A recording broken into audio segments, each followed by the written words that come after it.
Think pharmacy is just about counting pills? Well, think again. These are the 10 things I wish someone would have told me before I started my Bachelor of Pharmacy degree. Don't start your own degree or end your own degree without knowing these things. It could literally change everything. Hi there, my name is Deborah Akintola and I'm a recent Bachelor of Pharmacy graduate at Rhodes University. And I thought, let me share my own tips so that you don't make the same mistakes that I did. Alright, let's get into the video.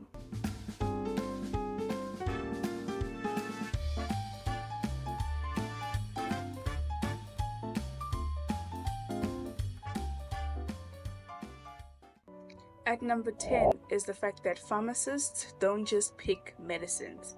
I think it's a common misconception, even for the public, to think that pharmacy is just about, going to a pharmacist and then giving them a script and then they pick a medicine behind the counter and they give it to you. No, it's beyond that. Pharmacists are literally the custodians of medicines, and it's our job to make sure that we give the right medicine to the right person for the right indication, and to make sure that we educate our patients on how to use the medication, how often to use it, what to take it with. All the information about medicines is literally in the hands of a pharmacist. So there's so much about understanding the person, the science behind the medication, and even how to communicate with the patient.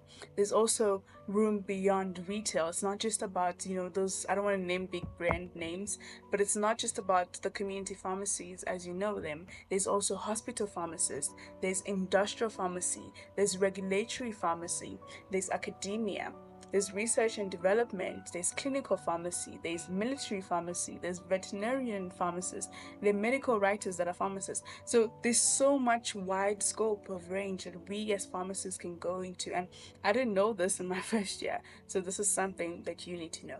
Point number 9. It's not a walk in the park. I'm not saying pharmacy is impossible to pass. It's not. We've done it, but it's not going to be easy, okay? It requires you to juggle a lot of lectures. It requires you to juggle labs, practicals that you need to be in 3 times a week. It requires you to juggle assignments, group work. It requires you to juggle research in fourth year. Like, it's just so many things. In third year, I remember in one semester we had like 5 modules and we were just running around like headless chickens. It just feels intense. It feels like the heat is increasing every year, every semester. We are frying, we are jumping from fire to a frying pan. So you need to be able to balance everything. Something else that I didn't realize was this thing called work-based learning, where basically you have to work a number of 400 hours in a pharmacy, and it's split up quite well, but your holidays are not yours. You need to find, first year it's about 80 hours for at Rhodes University, and then it increases as you go on. So you just need to be cognizant about that before you get into it.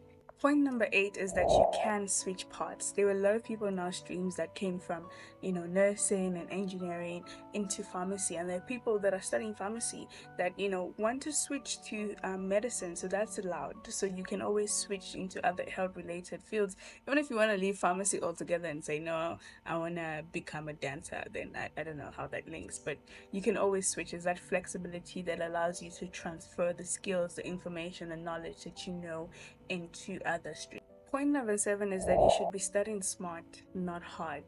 There's so many people that are using the wrong techniques to study, and I had to use about 2 years to figure out what is the right thing. It's not just about writing all the notes that all the lecturers say, because I promise you it's a lot. It's about leveraging tools such as active recall, spaced repetition, and using past papers to maximize efficiency. So if you want to learn more about that, you can subscribe onto this channel and I'll be giving more tips on that. Point number 6 that I wish I knew is that it's okay not to know everything. One thing about pharmacy is that there's this module called pharmacology, which I didn't like, to be honest. But pharmacology is basically where you learn about all the drugs, the mechanism of actions, the indications, the side effects, all of that. And it sometimes feels so overwhelming. But pharmacy, you're not expected to know everything.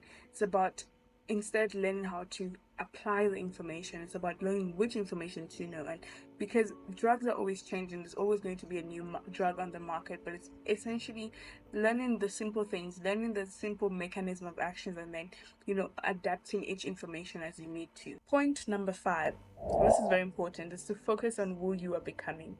Pharmacy is not just about pharmacy. It's about shaping yourself. What kind of pharmacist do you want to be? Do you want to be a pharmacist that cares about their patient? So you have to think about your character, your work ethic, your resilience. These things are being shaped as much as your knowledge is. So you have to always be mindful of what kind of pharmacist will I be? Will I be someone that breaks the law? Will I be someone that cares about my patient? Will I be someone that shows up consistent?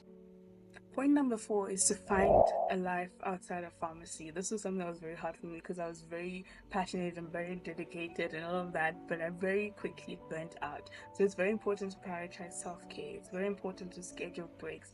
Very important to have hobbies, things that you do outside of pharmacy. You have to include rest into your routine, have friends, have activities that give you pleasure and fun outside of school. This is universal. This is across every other degree that you might do.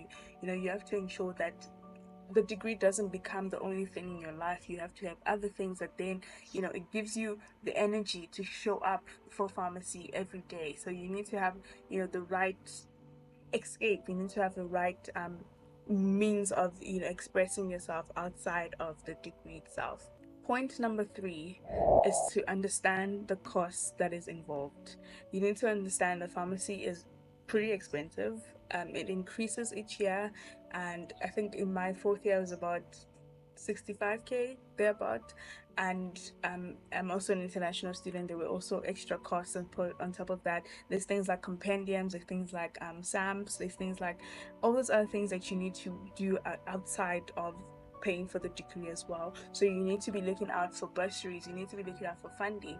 If not, you need to be thinking about part-time jobs, how to budget, how to holistically take care of your finances. You're not just a student, you have to also think about other streams of income as well. So think about textbooks that you might need to buy. It's a financial commitment, so you always need to be seeking out how to get more money even as a student. Point number 2, it doesn't just take 4 years. The degree is 4 years, yes, but after that you need a year of internship and a year of community service to be considered a pharmacist. Another route you could take is you could do an academic internship for 2 years, which is when you graduate with your master's and also complete a couple of hours in the pharmacy as well.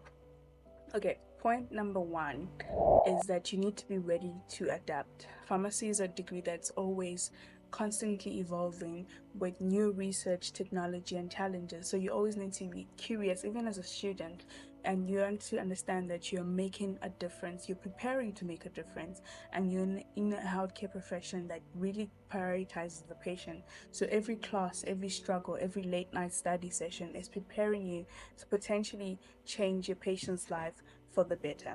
Starting pharmacy is challenging but incredibly rewarding.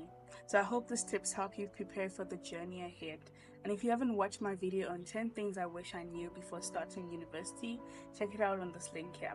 Thank you so much for watching, and don't forget to like, subscribe, and comment below with your thoughts or questions. And see you on my next video. Bye.